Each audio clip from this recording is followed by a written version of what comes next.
So far, I haven't forgot to start it. So far. So far.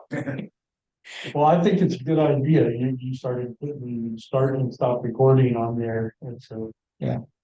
cool idea. Okay, and you notice, go back to that slide. In this particular one, subsection, okay, we had 4 groups, so we're on the fourth group now. There's 52 total pull questions for this sub-element.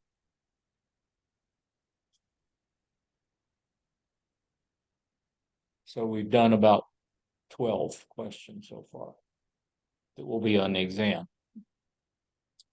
Scientific notation, for those people who need a refresher or didn't understand it, is just a way, kind of a shorthand of representing large or small numbers without having a decimal point and a lot of zeros or numbers. And it normally is powers of 10. It could be any base, like when we talk about digital circuits and Boolean logic, it'll be base 2. So it'll be 2 to a power of 1, 2, 4, 8, whatever, as opposed to 10. A special case is the 0th power. So any number raised to the 0th power is going to be equal to 1. When it's raised to the first power, okay, it's equal to itself. When it's raised to the second power, it's equal to itself times itself, or the square, we call it.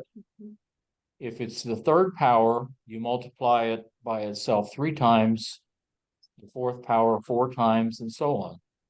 When you have a negative exponent, okay, we're dividing.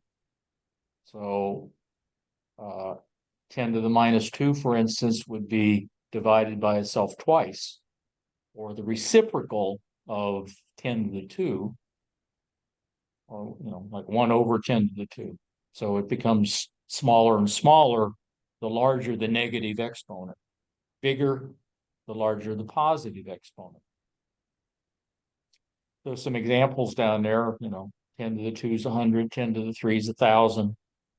10 to the minus 1 would be 0.1, minus 2 would be 0.01, and minus 3 is 0.001. So you can see if we had 10 to the minus 6, we're going to represent it as 0.00001. So we're starting to get a lot of zeros, which is why it's a lot easier to use what we call scientific notation. The other thing that seems to hang up people, they have a lot of trouble with this, and I guess if you're not used to it, it just takes some practice, is converting units. So one of the common ones we call a milli, and we represent that with a small m, or milli comes from the Latin for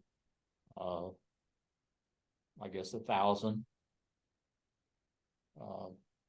You see it in the metric system. Okay, millimeters, that's 1,000th of a meter.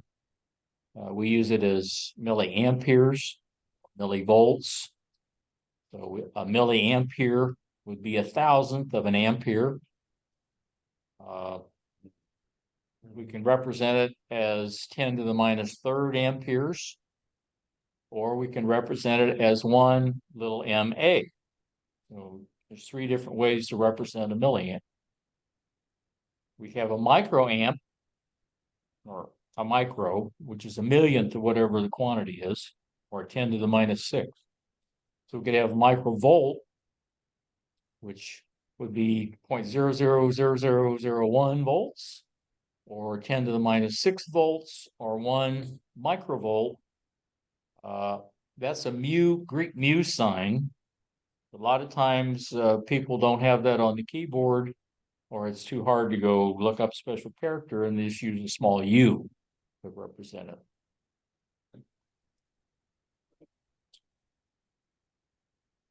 And then we come to nanos. You've probably heard of nanos a lot. There's a commercial that bugs the hell out of me of some new beauty product that takes a nanosecond to apply. You realize what a nanosecond is? It's a billionth of a second.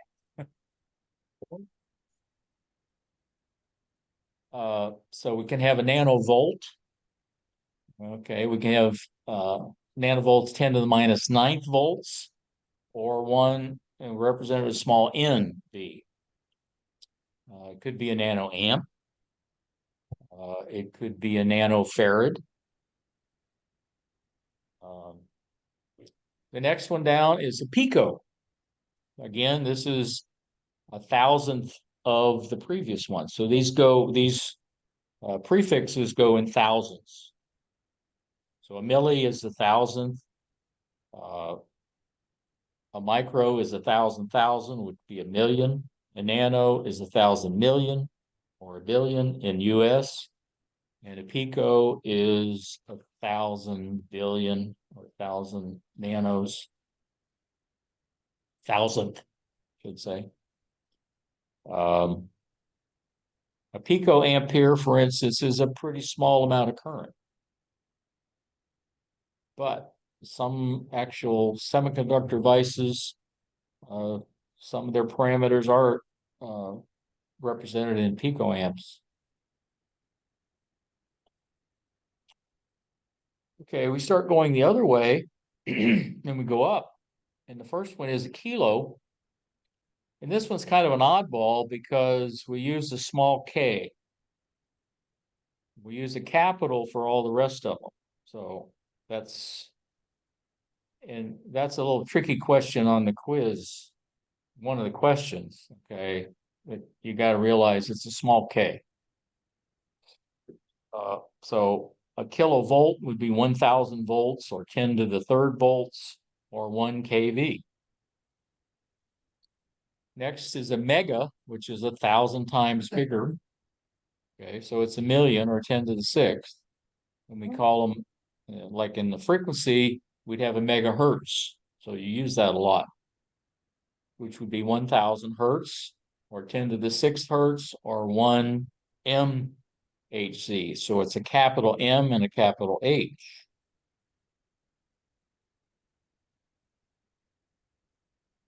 And then we have a giga, which is getting up to fairly high frequency range. There's some amateurs that do stuff in the gigahertz range. I don't think anybody's doing terahertz stuff, but it'll come. So again, it's 1,000 times bigger than the mega. So it's 10 to the ninth. And we represent that with a capital G for a gigahertz. A lot of microwave frequencies are in the gigahertz range. Even, see, where's the UHF? 3 gigahertz. UHF goes 300 to 3 gigs, right? 300 to 3,000. Yes. So the UHF frequency band gets into the lower gigahertz.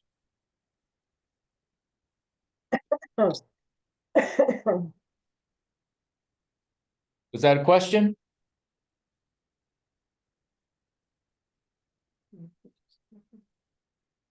This chart just kind of shows them all together as we go from the highest one, which is giga.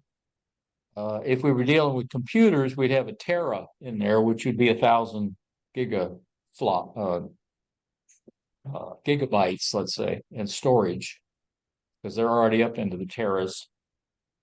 We're not quite there yet. And we go all the way down to units in the middle, and then we start going in the smaller ones, which are all lowercase letters for milli, micro, nano, and pico.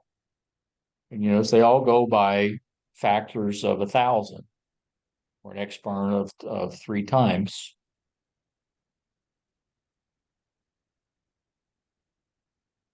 So let's do some examples. If we wanted to go from an ampere to milliamperes, you got to remember that there's 1,000 milliamps per ampere. So if we had 2 amperes, we just multiply 2 times 1,000 milliamps per amp, and we get 2,000 milliamps. If we wanted to go milliamperes to amperes, it's still 1,000 milliamps per amp. But in this case, we need to divide. So we have 100 milliamps. Okay, and we want to divide that by 1,000 milliamps per amp, which will give us, so milliamps divided by milliamps per amp will cancel and give us amps. So it would be 0.1 ampere. If we wanted to go from hertz to kilohertz, remember it's 1,000 hertz per kilohertz. And remember the small k, capital H. There's a trick question on that. So 700 hertz would be 700 divided by 1,000 hertz per kilohertz, or 0.7 kilohertz. If you want to go the other way, kilohertz to hertz, let's say we had 2 kilohertz, so we multiply 2 times 1,000 and get 2,000 hertz.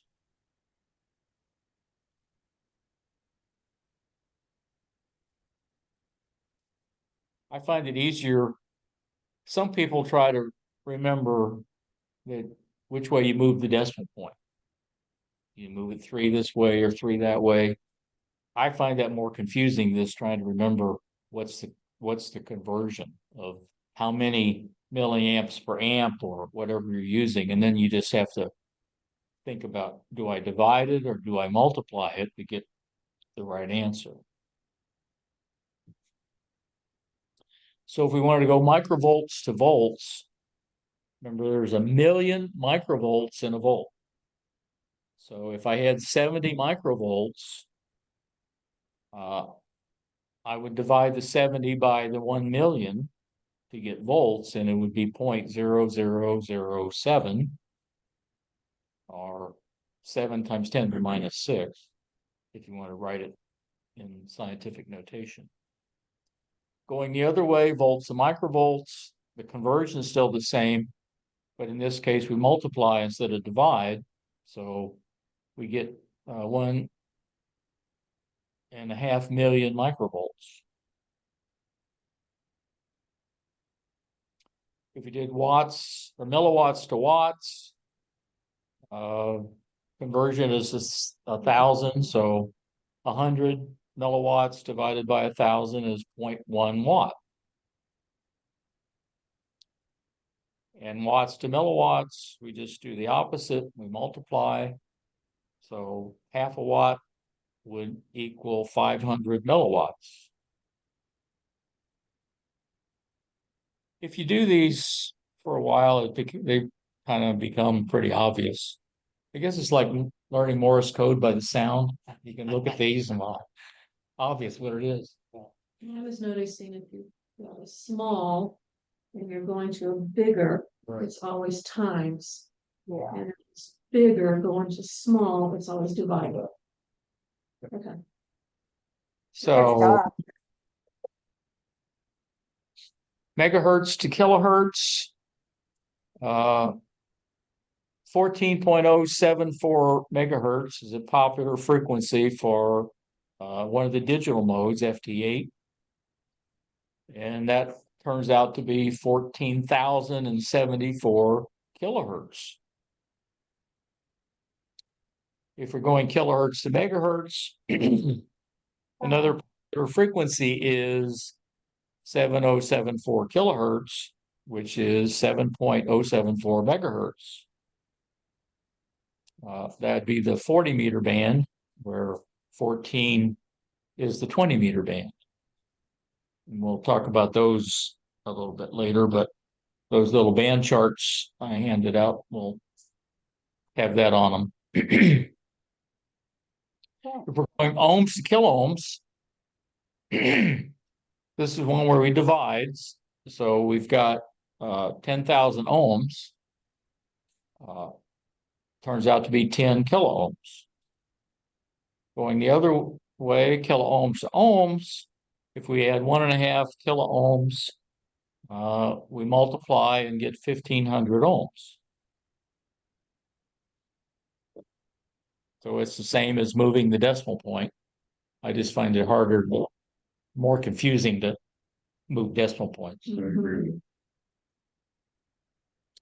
Okay, so a real question, how many milliamps is 1.5 amperes?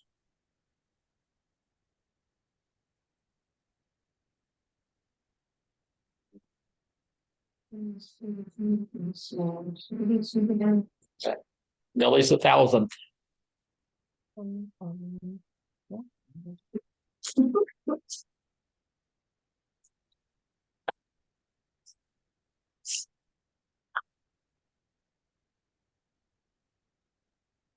going with Charlie. Charlie. I'm gonna go with Charlie. Yeah. See, I think Charlie's a good answer. You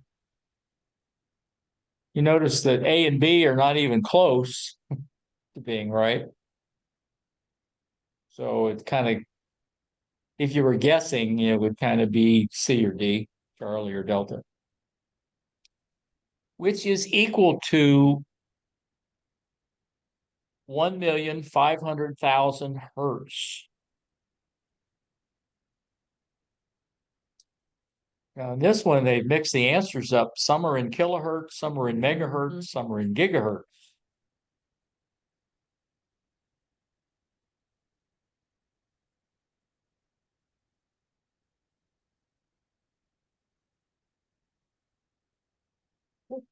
that would be.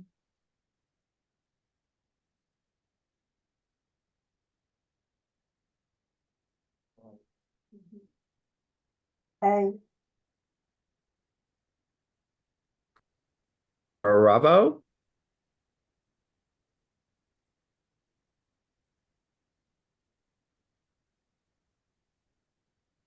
You got any more answers? I'm gonna go with Bravo.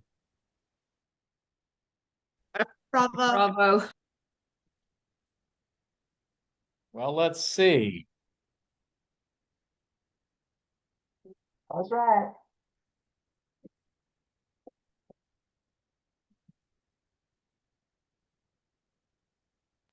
It's the unit that threw me off, I guess. So when you Hertz. divide it by 1,000, you just, erase those last 3 zeros. So it's 1,500.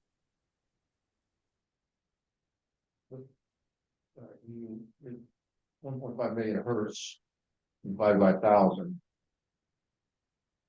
Okay, you get 1,500. You can then, well, what was the designation from millihertz to megahertz to kilohertz? 1,000. By the go, okay, by 1,000. All those units go by, The designation of the. whereas milli, megi, they're all. Okay, so if that is at 1.5 million millihertz, then it would have been, the correct answer would have been at 15 mH, correct? If it had been what? Which equals to 1.5 million hertz, if that was megahertz, would it? That Oh. answer then B? If that was 1.5 million megahertz, Right. that would be 1,500 gigahertz. What was easy for me is substituting is equal to a capital H would be a lower H, which is A. Okay. So some of you need to practice that one. Which is equal to 1 kilovolt.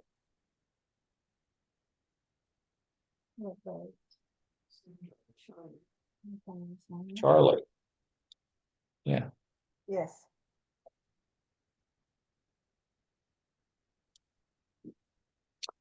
Which is equal to 1 microvolt.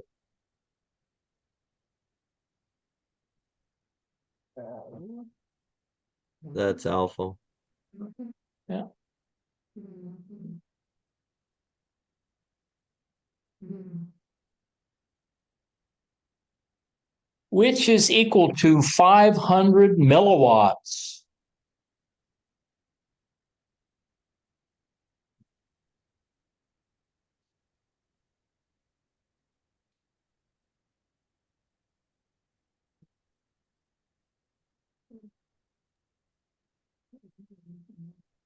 Well, the answers are all in watts, so you just have to figure out what the conversion is to watts. Bravo. Delta. Well, I hear some bravos and a delta. Any I'm choice? Oh, going. sorry, Bravo, Bravo, Bravo. Uh, yeah, Bravo, that's it. half a watt, 0.5 watts. Okay. which is equal to 3,000 milliamperes. 1,000,000,000. 3,000 milliamps.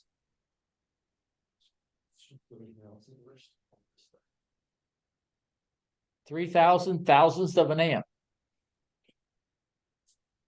Bravo. Bravo. Bravo.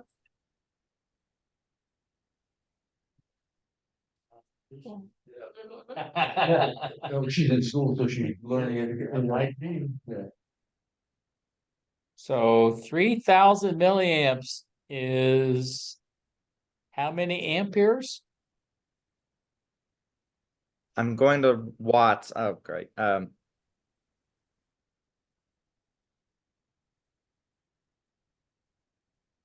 let's see what it is. Let's see. That was my other guess there. Delta. Well, you're not supposed to be guessing. True. So remember, a milliamp I was is, so confident too. huh? I felt so confident about it too. Yes, 1,000 milliamps per amp. So if you divide 3,000 by 1,000,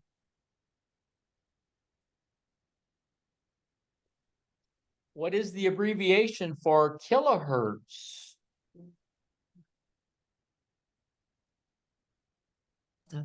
Capital K, Delta. H, little z, B. No. Did I say something about a trick question? Yes. What's that would be? I'm gonna go with Delta. I feel good about Delta. That's your final answer? Okay. See, they threw that in there because a lot of people don't read all four. And you see kilohertz, obviously it's Baker, right? Yeah. Bravo. Well, it's not. Because K is that kind of oddball where it's lowercase k and a capital H for Hertz. So just the Hertz part means Bravo and Charlie are wrong.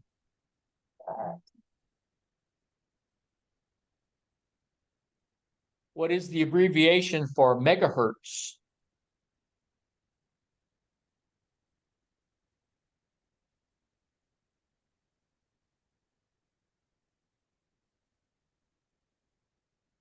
G.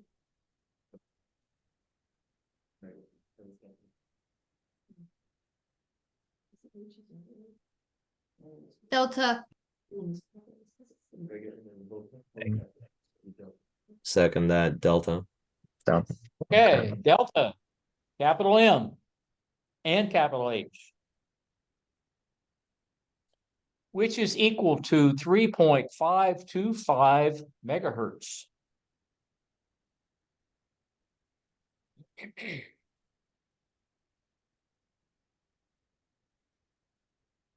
So they're all in kilohertz, so you only have to figure out one conversion. Oh gosh, error. I'm going with Bravo. Yep. So how many kilohertz are in a megahertz? Bravo. Bravo.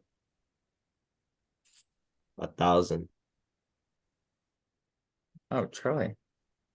Oh, yeah, I need to focus on this. This That one's makes got me. Yeah. Okay. Study session. Yeah, these trip a lot of people up. That's one of the areas where most people have trouble, which is equal to 28,400 kilohertz. Kilohertz.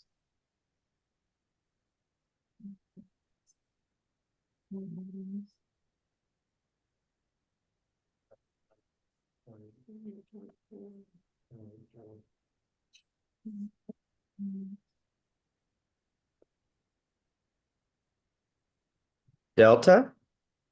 Delta. Yes, I would go with D. Okay.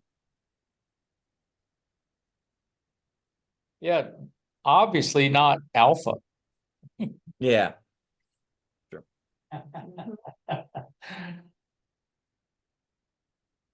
Which is equal to 2,425 megahertz.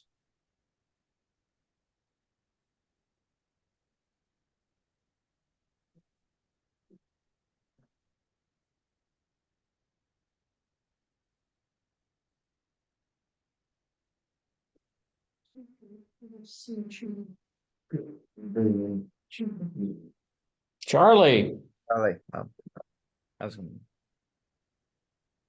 you get that one? Uh-uh, no. no. Nope. Okay. Oh boy. Which is equal to 1 million picofarads.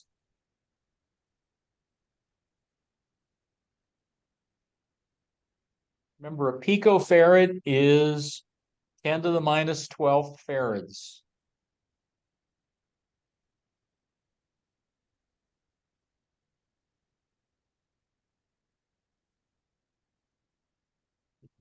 You said -1. Minus. Minus 12. Minus 12. And they want microfarads, which is 10 to the minus 6. Oh, clear. Ah, I'm leaning towards alpha. I'm looking at the chart, I Charlie. think it's Charlie because I've just been seeing 1,000, so I'm just gonna go for it.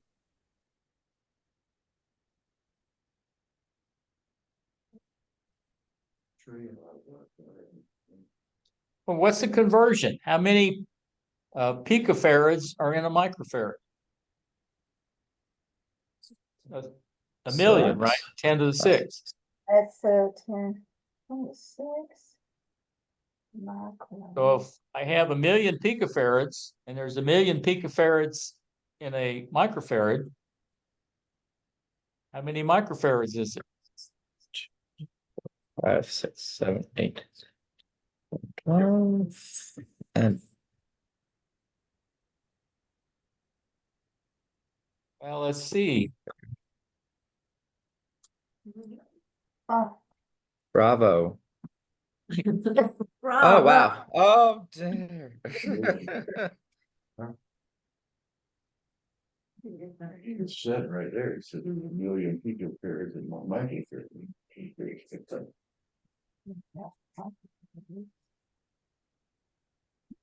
Okay. Now to more confusing ones. Where you lose. Unfortunately, or fortunately, there's only three possible questions. So you might not even get one of these. Oh, In amateur radio, you will deal with decibels a lot. So it's good to know them. It was initially developed by the AT&T long distance telephone transmission people to measure transmission power, and they came up with bells named after Alexander. It turned out it was too large a unit, and then they redefined it into what we call decibels, or a tenth of a bell. And we use the small d, capital B, to represent a decibel. And it represents the logarithmic ratio of two values. It's another one of these kind of shorthand methods to represent large changes. And usually it's measured against some sort of reference. In the case of antennas, we will use the term dBi or dBd, where dBi is decibels relative to an isotropic radiator, which is a theoretical antenna that's a point source, and it has a spherical radiation pattern, where dBd is decibels relative to a dipole, which is kind of the basic antenna with two elements, which has 2.15 dB gain relative to the isotropic. So you will see dBi used in literature for manufacturers a lot more than dBd because it's a bigger number. So if my antenna has a gain in dBi, it's a bigger number than if they did it in dBd. The difference is approximately 2 dB. Like I said, it's a logarithmic scale. And if the ratio is positive, you come out with a positive dB number. If the ratio is, I shouldn't say positive, if the ratio is greater than 1, the dB is positive. If the ratio is less than 1, it comes out negative, which means there's a loss as opposed to a gain. Normally, we're going to deal with power gain. So the formula is 10, since it's a decibel, times the log base 10 of a ratio. And I did P2 over P1. So let's say that's an amplifier, power amplifier, and P2 is the output power, P1 is the input power. So if I had 100 watts out and 10 watts in, that's a ratio of 10, right? So if I do the log of 10, if you look it up on your calculator, or if you happen to know what the log of 10 is, it's 1. So 10 times 1 is 10. So it would be 10 dB. So a gain of 10 dB is actually a gain of 10. If it was 200 watts out and 10 watts in, that would be a ratio of 20, right? And that would turn out to be the log equal to 2 times 10, or 20.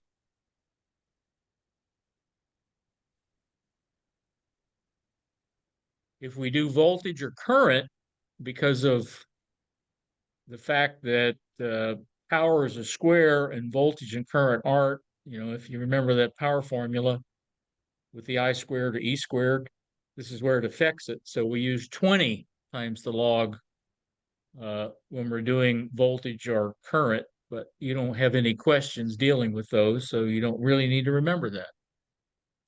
You see it more in like audio, things like that, where they do sound power or voltage gains. Let's see. So I said the formula for power ratio is 10 times the log of the ratio. And some standard ones that you really need to remember these instead of doing the formula is that 3 dB is a ratio of 2 to 1. 6 dB is a ratio of 4 to 1. 10 dB is 10 to 1. a ratio of 1/2 is minus 3 dB. A ratio of 1/4 is minus 6 dB. And a ratio of 1/10 is minus 10 dB.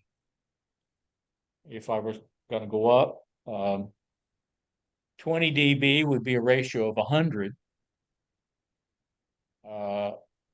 Minus 20 dB would be a ratio of 100th. In other words, these are reciprocals. So one gets bigger, one gets smaller. As far as the exam's concerned, these are the only 6 that you need to remember. So you won't really need the calculator, but you can always do the formula if you remember it. Later on in the general and extra, you probably have to do the formula. So for the exam, we won't have to do the formula. We just have to know it, what the formula is. Well, you can do it either way. If you know the formula, then you can just plug it in. Or if you remember those 6 values, they will be the answers to the question. So what I'm asking is are they going to give us a problem to solve that would require us to plug it into that formula? Well, let's see. Here's a question right here. Oh, Which decimal value most closely represents a power increase from 5 watts to 10 watts? B. So the ratio is 10/5, right? Or 2. And remember, 2-to-1 ratio is how many dB? 3. So Bravo. bravo. If you want to work it out, you can plug 10/5 into the formula and you get the log, which is 0.301 times 10 or 3.01 dB, but we round off. So, like I said, you can remember the formula and calculate it. You probably need a calculator. Or you can just remember those 6 values. That's all. Which decibel value most closely represents a power decrease from 12 watts to 3 watts? So here our ratio would be what? 3/12. That would be C.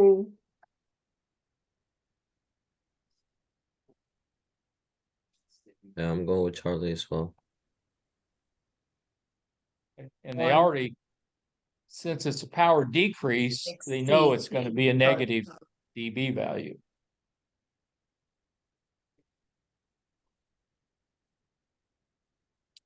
Which decibel value most closely represents a power increase from 20 watts to 200 watts? 10, A. I'm going with Alpha. Ratio is 200 to 20 or Alpha. 10. So Alpha. Go with alpha. Alpha. See, you only need 3 of those to remember. And now you know 6. Okay, so you just need to either remember how to move decimal points or what the conversions are between the different prefixes of giga, mega, kilo, all of them. Like I said, most people that haven't done this is one of the areas that they have the most trouble with. And as far as the decibels, either remember those, 3 dB, 6 dB, 10 dB, or the formula. My eyes were glazing over. Yeah, I might be remembering the formula, that's for sure. Yeah, for Well- me, if I write it down, I can remember it, but if I can't write it down, then I get squirrely. Okay, With well, you. So for you the can write it exam, on- I'm gonna do all of the answers on the back first, formulas, and then continue. There you there you, go. there you go.